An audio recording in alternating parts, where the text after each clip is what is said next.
Hello and welcome to Bottles and Bricks Missing Echo. I'm your host, Ronan Unchained, and tonight we are talking about Sam and Henry, two beloved fan favorite characters of both the game and the show of The Last of Us. But I'm not just me talking by myself about these characters. I got family. I got Sam from Team GVS. I have BIZZYBRON. Boys, how we doing? Man, I'm we're here.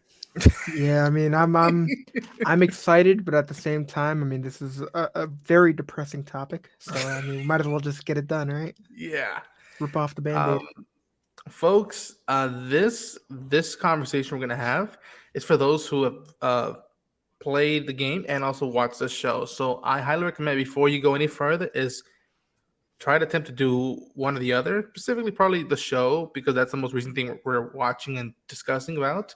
But it would help to be informed, and we don't want to spoil stuff for you that would be genuinely powerful to observe and watch. So that's your warning.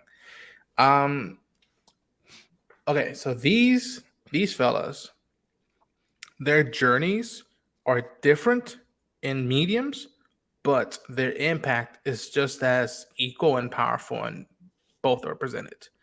Um, and speaking of powerful and presented, we got Ty as well from Team GS who just showed up. What's up, Ty? What's going on, fellas? How y'all doing this evening? We're What's good. going on, We're dude? good. Um, but let's start with Busy. So we're and just for furthermore to tell people we've all played the games and watched the series up until this episode of Endure and Survive. But Busy, you with your experience, how did you take the adaptation of not just the story, but what these characters go through? And did you like the dynamics and juxtaposition that both characters of each side or actors brought to the characters? I mean, first off, they did a great job. I mean, I that's part of the reason why I'm a little salty. I mean, they made Sam like what, f- like 6 years younger, 4 years younger than he was in the game. Yeah, So that definitely didn't help. yeah, But yeah, I mean, I don't know.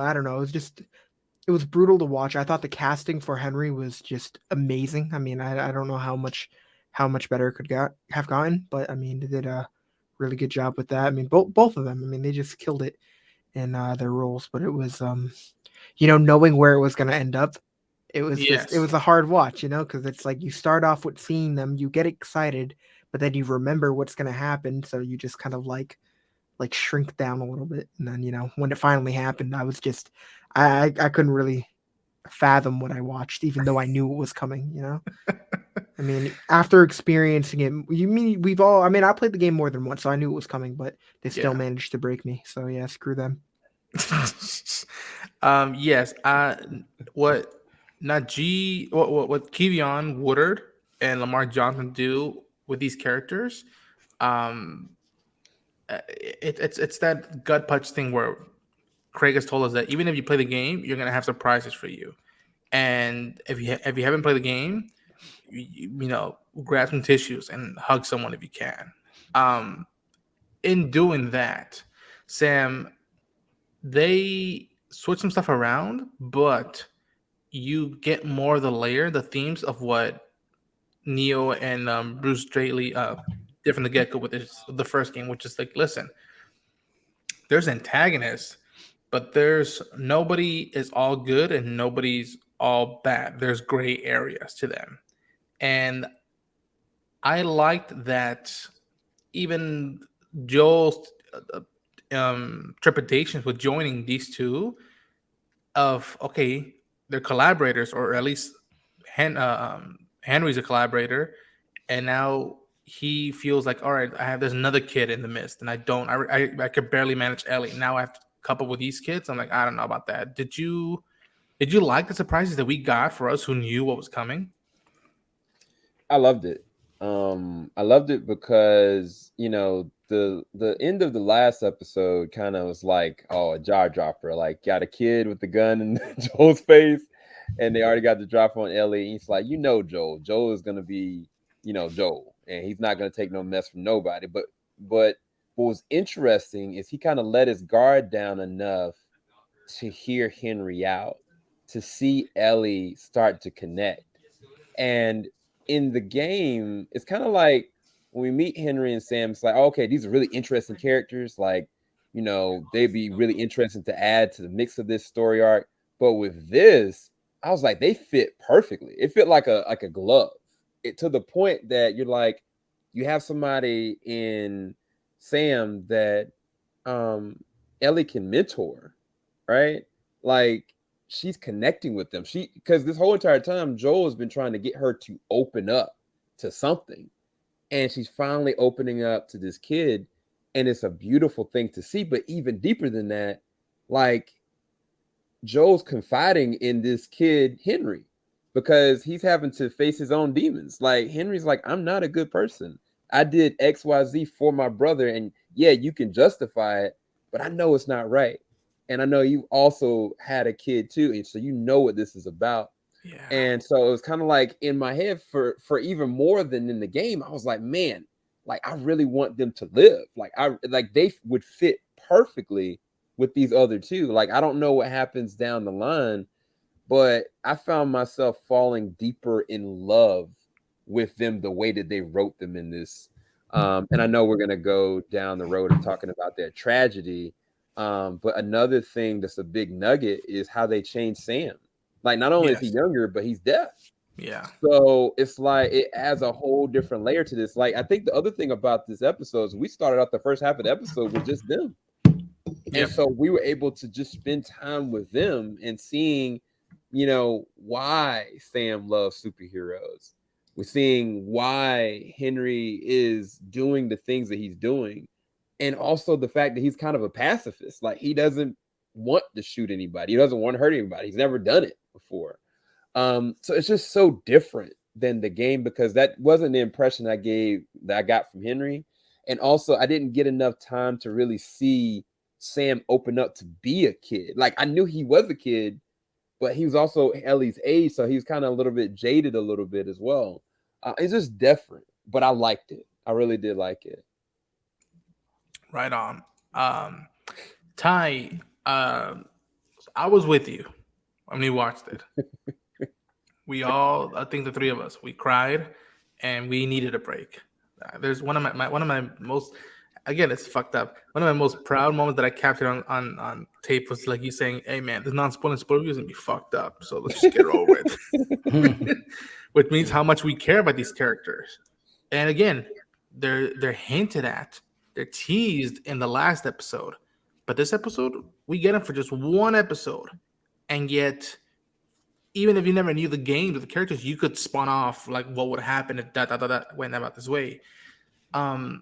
Does that say a lot about the writing, about how much they can make you love new characters in one episode, and everything's all happy and whatnot, and the next you know, rip your heart out and be like, keep going. There's still more to watch.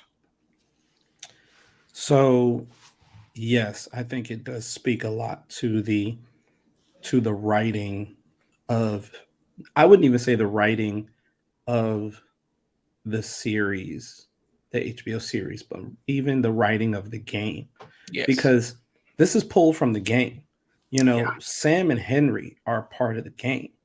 And it's not like they did a complete revamp, but it goes to the writers to simply just add, well, let's make him a few years younger, but let's also make him deaf. That speaks volumes because it's like they truly brought the question of, how do we take this scene that we know is going to be absolutely tragic? We know it has. If you've played the game, you know about it. But how do we take it and make it even more impactful? And for them to do what they did to the point where you can literally know nothing about The Last of Us. And I'll even be so bold as to say, you can watch no episode before this episode and no episode after it. And if you were to just watch this one episode in its entirety, if you wanted to pitch this to someone, you would show them this episode. Oof. And you could still, and I guarantee you, in my mind, I actually believe this 100% with no fractions. Anybody that sees this episode particularly and says, hey, I want you to watch this, and I promise you, by the time you're done with this episode, you're going to want to go back to see what happened and follow on to see what happens after. This is that episode. Because for two characters who are just in for one episode and one episode only, for us to get the backstory, the current situation they're in, and the end result we get in one episode and it be so impactful goes to just more than the writing. It's the writing for the game. It's the production value of this series, the genius of the writers who were able to transition this from a written stuff for a game to the written script for this series, and to be able, and to the director and all those involved in it, to present it in such a manner where you can know nothing about this series and watch this episode. And if you don't want to know more about it, you clearly don't have a heart, or this clearly does not interest you. Because I don't know, this episode for me was the turning point. You know, we got the built up. The first episode, we all knew what was going on, but we were excited to see the show. We were excited to see how it was going to turn. And we spent a lot of time comparing what we experienced in the game to how they show it in these episodes. This particular episode, I would probably hazard to guess we probably did that for maybe 2% of watching it, because we caught on to things like Sam being deaf and being a few years younger. But those are minuscule things. But we watched the rest of the episode really to see how this would play out and how they would show it on screen. And the little subtle things that they did, even in the end of the episode with Sam and Ellie, the little subtle, because I know we haven't gotten to the discussion pertaining to the end of the episode or near it. So I don't want to jump the gun, but even the one little subtle change that happens in there makes a huge impact in comparison to what we saw with the game. And it was more, and I think this is probably the core premise of this entire series. What little things could we add that maybe we couldn't add in the game that really tells the full-on story of these characters and this environment, this world? And this episode is the pinnacle. So for Sam and Henry, for their actors, absolutely phenomenal job. And honestly, that's minuscule compliment compared to how I really feel. But this episode is what you pitch to people. You know, it's like, oh, okay, post-apocalyptic world, something happened. And I'm telling you, by the end of this episode, I don't see anybody that's like, okay, that was heavy and I need to see what happened. How did we get here? And then, oh, I need to see what happens after it. It was that good. Yeah. I honestly cannot think right now, as we're talking, of any particular scene in a TV series or episode in a TV series where I felt this compelled and felt my heart being pulled through my chest. Yeah. This was an ultimate episode. This is actually, for me, the pinnacle of the series. It basically is all downhill from there. Not in a bad way, but when you're building up something to its highest height, this episode is it. From there, it's just kind of cruising, making its way back down. And we've been telling folks, hey man, y'all cried for episode 3? That's the best case scenario. Like that, it doesn't. That's as good as it's gonna get. And we politely. I mean, at least I'll say this. Like, I try my best to again not spoil stuff, but I'm just like, y'all, like this is. I'd be happy with that episode. It's gonna get worse. And before we continue onwards about saying that stuff, yes, Joe, that's how I felt throughout the whole episode because of how I knew what was gonna happen. Yes, Pedro.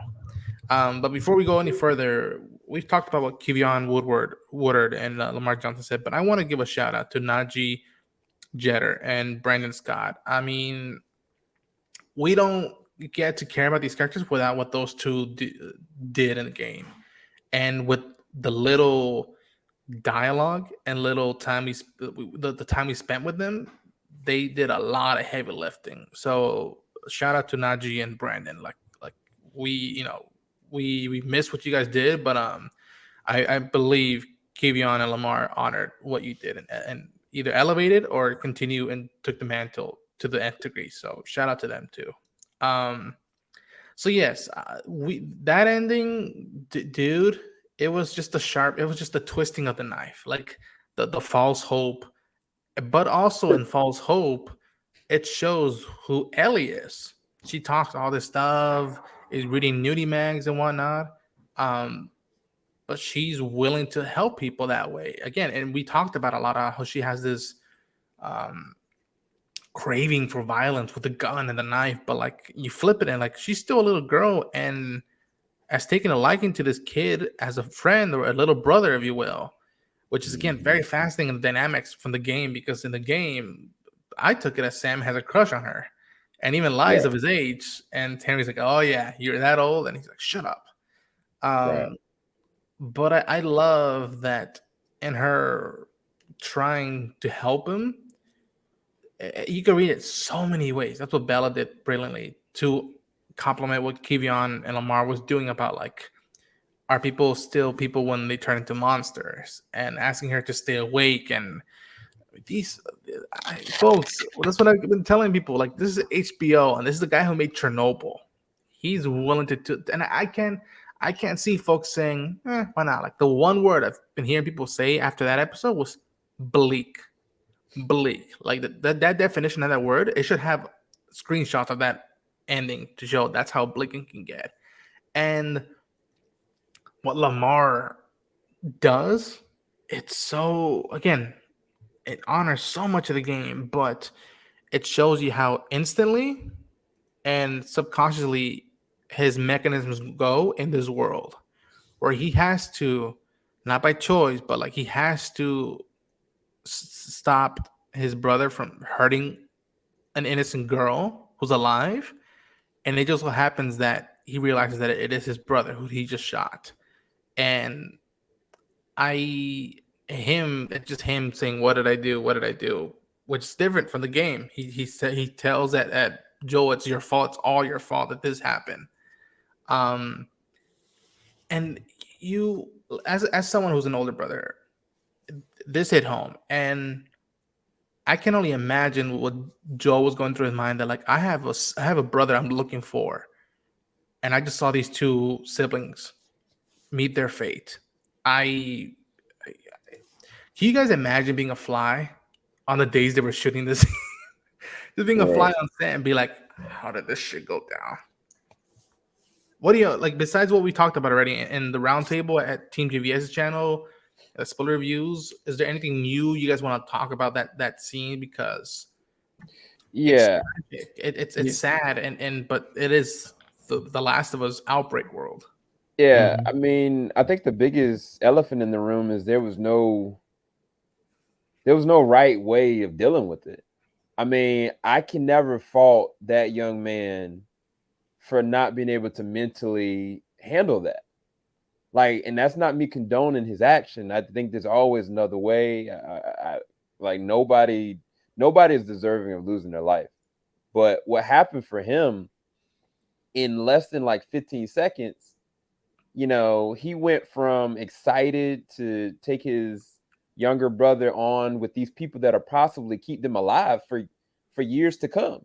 In his head, he's like, look, we lived through the worst of it. We made it through a whole horde, right? and a woman that brought an army down on them for a selfless action that got another man killed. But I mean, he's like, he owned that. Like, he's like, I'm willing to die now. Take my life. Don't hurt my younger brother. And all that, never even used the gun, to now he's faced within less than 15 seconds, like Ellie's being attacked by a brother that's already been turned. Like, he's already gone. And he knows that. But then he sees Joel moving forward. Like, no, you're not touching my brother. Nobody. None of us would be like, oh yeah, nah, deal with that. Unless we are mentally shut down and we can't physically do it at all. We don't know. You don't know what a person's headspace is. But he was like, no, don't touch my brother. Then he went to another part of his head, went, no, this girl has been good to my brother. She's been good to me. She protected us. Like, no. And then he shoots as a reaction. But it was kind of like, at the moment that he realized all that full circle, after all that ownership, and knowing what he's done to get to this place right now, just for him to use his first level of violence against the one person that he's swore to protect, he couldn't handle it. And I think the thing is, like, none of us would be able to quantify how we would be able to process any of that. Not just the action, but how to deal with it. I commend him for being able to react at all, because me personally, I'm not putting myself in his shoes, but I possibly wouldn't have been able to do anything. I probably would have just dropped the gun and been like, frozen, and just broke down, start crying, because realistically, it's like, my brother is gone. And you just cannot put into measure how messed up the whole situation is. Like, it's an impossible situation. That's what was going through my head after, in hindsight, trying to think about the different ways of it, but it's just not. There's no way. Yeah. Busy, Ty, is there anything else you guys want to add on about that what we took away from that? Because again, we could talk about like the shots and whatnot, and I'll give shout outs to the people behind it, but it's just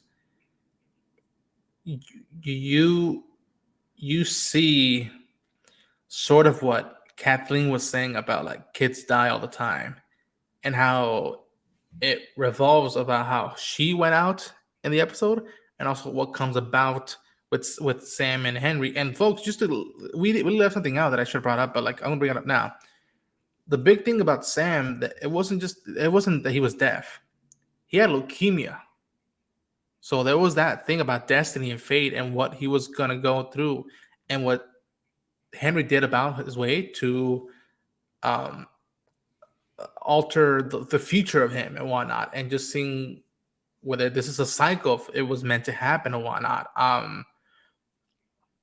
It's sad to think about it, but it's just like, what was the scenario to be? Was there any other way instantly in that moment to stop this? Like, Joel tried getting the gun, Henry took it, and then Joel was going to go to Ellie and Sam, and Henry shot up the floor to be like, nobody moves.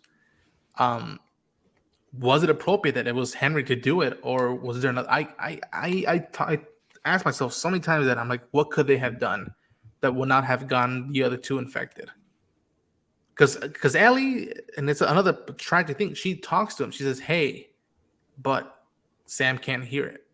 He's deaf. And I can only think about like, well, I don't know what else they could have done. What they would have done, I can't believe I'm referencing it, the Michonne way, where she just ties people up and just takes them with them. Like, I don't know how that is, which is another beautiful thing, like beautiful but sad. Of like, I remember when Tess in the game says, I don't want to turn into those one of the things. She'd rather go out on a high note than turn into one of the clickers. Yeah. Is that for Henry or Sam to choose, or what? I mean, I don't think. I mean, I'm not going to speak for Busy or Ty, but I don't think that Henry would be able to deal with seeing his brother walking around like that, or at any moment turn on somebody else. But I'll let them go, because I want to talk about the Ellie piece after this. Yeah, I do want to say, like, it's kind of sad considering I think it was either the last episode or the episode before where Ellie asks Joel, like, if you're so miserable, why are you continuing to go on? And the one thing he says is for family. So it's like for her to see that firsthand, what happens when you have no family left, and it's like from her point of view, she doesn't have that. So, I feel like we're gonna end up seeing her in some dark places, considering that, I don't know. It's just crazy to think about. Like her family's not here. She sees what happens when someone else loses their family. Like I don't know. I think she's just gonna be. It's gonna be very depressing, and I'm pretty sure episode 7 is going to be like a lot of the flashbacks because it's called Left Behind. That's what the DLC is titled. So I don't know if the depression is gonna trigger, some sort of flashback, but it's gonna be crazy to watch. Interesting. So Interesting. I think we definitely covered a lot of that. I mean, I think you all basically covered the things that I was actually thinking about, in particular to Henry's situation with Sam. But I will say, I think at the end of the day, as hard as it was, he made the best choice in that instant he could for his brother. His brother, but it did get me thinking, like, if his brother were to live, not have been shot, and continue to evolve or devolve into like a clicker, stalker, or what have you, how would that work? Because he's deaf. Clickers use the sound. So would he just stay stationary unless other clickers or anything around him move? What if he was to survive 25 years past that and become the monster that we saw that same episode? Like, how would he go about, what if he devolved into that next level, which folks won't see probably till the next season, but we know, what I'm talking about. Yeah. How would that play out? But I think at the end of the day, I think the final judgment that just came subconsciously in my mind to Henry was, it's over. There's nothing more I can do to protect my brother, give him a quick end. Yeah. And he's technically, in an essence, protecting him from the fate he knew that he was going to experience. So in the end, I still think he protected his brother, but I also understand the trauma and the irony of what he was in. The first bullet you shoot in this post-apocalyptic world to kill is the same person you swore you held that gun for to protect. Yeah. And I don't blame Henry at all. Henry did the best that he could, but when you're dealing with the swarm that they were dealing with, on top of the fact that he was willing to sacrifice himself for his brother, only to realize it would have been a waste of a sacrifice anyway, because his brother was already gone. But I will say, the thing I do want to say, and I'm kind of sending up the alley for Sam here, is not just the effect it had on Henry, but the effect it had on Joel and Ellie, especially Ellie, because we talk about that 2% on this episode we did to compare, and it's the moment where she tells Sam the truth about her and tries to see if her blood will heal him. It's her first ditch effort to try to save someone. It's her actual belief in the possibility of a cure and that she's it. She spent all this time, as you see in the picture, bonding with this kid, bonding with Sam, and she tries her effort best, which why it gives it so much more depth. It gives it so much more attachment versus the game, because she tried hope against hope, wish against wish that maybe if she gave him some of her blood, just rub some of her blood on him, you know, maybe he would end up being at bare minimum like her, or at best scenario healed. You Right. know, she was trying to pull a, if I can just touch the hem of his garment, if I could just give him some of my blood and it works, Dang. that would have given her hope, given her faith, given her more determination to move forward. And the simple fact that it did not work, Mm-hmm. and the fact that she spent this whole time bonding with this young, blind, leukemia kid, only to see him go, then to turn around and see Henry take his life, you know. And immediately after that, she looks right at Joel. And in that particular moment, after they bury them and she's ready to go, she became Joel. Yes. She literally became Joel in that moment. In that moment, she could have pulled a kid out of the back of a truck and tossed them into that burning fire of infected, just like Joel did. She lost a bit of her humanity that day. Where's West? In that Yeah. moment, right there. It's right there. And this is a perfect shot because it's focused on Joel, because Joel has been here before. You know, when he lost his daughter, he dived into those depths. And the haziness of Ellie in the background is so perfect because it's almost like we're losing the Ellie we know. Yeah. We're losing the Ellie that we have come to know, the jokey Ellie. Oh, it's gone. It's Fun slowly book. fading. Yeah. Yeah. Okay. Because that scene, it's masterpiece. That's depressing as hell. To wrap things up about this, we see them bury them, which I don't know if in the game, the Joel game, they would. I think they did that. She mentioned leaving the robot toy. But in difference to the game, it throws us quickly to another season, and we're off back into the journey. We get a few minutes to mourn them in their own ways and our own ways.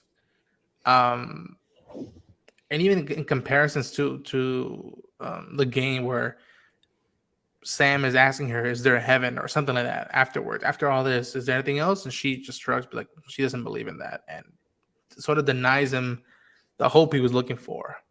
But in burying them, I think you said it best, where like Joel and we see that Ellie is not as is more like him, and I think that's the last thing he wants. The last thing he wants is for her to become like him and to go through this again. This shot, this was saying that no way in hell I'm going back to this. Like I can't, I won't, I refuse to go back to this. And it again, it's one of the most sad things. That's just like she just leaves the little writing board and says, "I'm sorry" on his grave. That's screenplay writing 101, folks. That you want to break hearts, that you do that, and you'll be set for. Yeah, I did have a question for that. I'm sorry, because I the way that I internalized it was one specific way. Like, what is she saying sorry for? And to me, the way that I took it is she's sorry for giving him hope. And because initially the first time I was like, oh, okay, she's saying sorry because she promised him that she would Stay awake. She would stay awake. But I really feel like it's the fact that she believed that that could work. And she shared that belief with him that he felt comfortable. And it's like, as much comfortability as that did, it didn't amount to hill of beans. The truth of it is, if he wasn't deaf and had been looking directly that other way towards the window, she might have been attacked in the middle of the night and nobody would have known. And that's the interesting thing, is that because she wasn't awake, it actually saved her. But the other side of that is that she provided this young man with hope that couldn't be delivered, and he died terribly and lost the only other person that he actually loved. And so I feel like the sorry was not just because she didn't stay awake. I think the sorry was because she gave him hope that didn't get delivered, and she also believed it. I think that was the other thing, and I think that's another part of her hardening. What The was double left of her layers, humanity.